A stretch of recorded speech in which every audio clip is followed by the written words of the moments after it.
This is Warsaw calling. This is Warsaw calling all the free nations. Enemy Front is a World War II themed first-person shooter developed by CI Games for Microsoft Windows, PlayStation 3 and the Xbox 360. The Steam store page describes this game as being open-ended with a richly interactive combat experience. I don't know what game these guys were referring to because it sure ain't this one. Enemy Front, despite what it claims to be, is cookie cutter in every sense of the word and is one of the most boring and tedious shooting experiences of 2014. You play as a war correspondent named Robert Hawkins, detailing the events of the war as he fights the Nazis alongside resistance forces across Europe. Most of the missions take place as flashbacks and the story jumps all over the place as it does its best to keep the player up to speed with what's going on. The cinematics are mostly compressed movie clips that are jarringly different in fidelity from the in-game visuals, totally killing any possibility of immersion. But that's the least of the game's problems. Now, Enemy Front takes a lot of cues from the Crysis games. For starters, it runs on the Crytek engine, and to be honest, it doesn't look half bad. The environments are very large and packed with detail, and there's some cool visual effects like dynamic lighting and some great texture work here and there. Overall, it does seem to be fairly well optimized, and aside from a few frame rate drops here and there, it does the job well. Secondly, like Crysis, you can use your binoculars to tag enemies in the area so they appear on your radar, and you're also given somewhat free rein over how you complete a mission, well, for some missions anyway. Some missions give you side objectives or allow you to choose a weapon or specific path to take. Let's go! Generally, you just have to get from point A to point B, and the game will allow you to choose the manner in which you do so. You can either go in guns blazing or take a more stealthy approach. This is all well and good on paper, and it actually worked quite well in the Crysis games, but here with Enemy Front, it's much easier to choose the former, as stealth on the whole is absolutely atrocious. You can throw rocks to distract enemies and then sneak up behind them, loading a preset 5 or so second long takedown animation. You've got a bar on the side of the heads up display that fills up as you're seen by enemies. Moving through the bushes will keep you out of sight and help you stay undetected. Also, like most games, to be stealthy you have to crouch, and this can be a real annoyance as Hawkins' movement speed in general is extremely slow.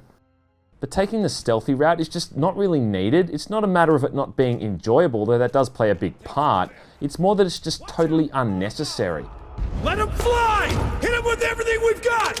Outright killing everyone in sight is much easier, quicker, and somewhat more fun, and the last few missions in the game force you into combat anyway, so you're better off getting used to it early on.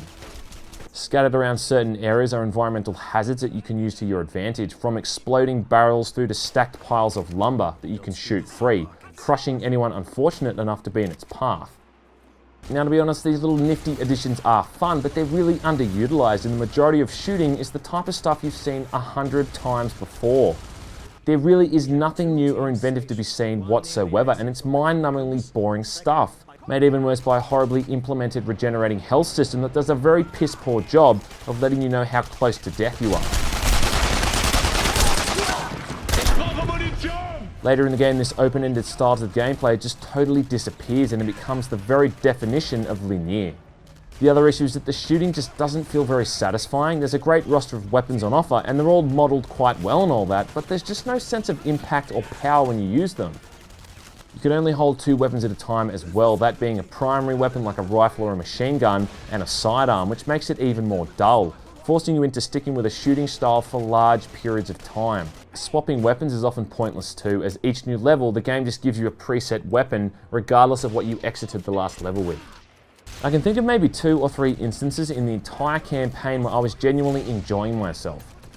There's a point about halfway through the game where you get your hands on a shotgun and get to blast away Nazis at point blank range. Now that was pretty damn fun, but it was over too quickly. Even the levels where you get some allies to fight alongside with are just completely boring because these guys just literally stand there doing absolutely nothing but getting shot at. I've seen piles of dog shit with more intelligence than these idiots. I could go on and on for hours about how sloppy everything is in this game. The crappy checkpoint system that often forces you to replay 5 or 10 minute stretches over and over. Or the glitches and bugs with the animation and visuals. Or how about the way the game periodically thought I had an Xbox controller connected and kept changing the on-screen prompts to completely different buttons.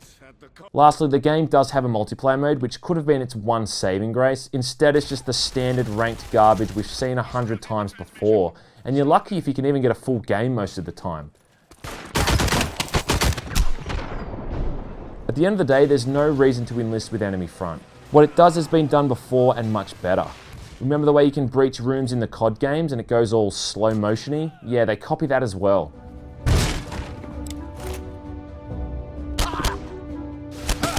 And it's just a mishmash of generic shooting elements combined into a sloppy, buggy, and overall crappy mess. What you've got here is a short, boring single player and a half-finished multiplayer mode, and it's just not worth investing your time in. The Steam page also claims the game is 10 hours long, which is the biggest load of bullshit I've ever heard. You'll maybe get 3 hours out of it, 4 tops. Maybe a couple more if you actually stick around with the multiplayer, but considering how dead the community already is, I can't see that lasting very long. If you want a game that lets you go around killing Nazis, go play Wolfenstein New Order instead.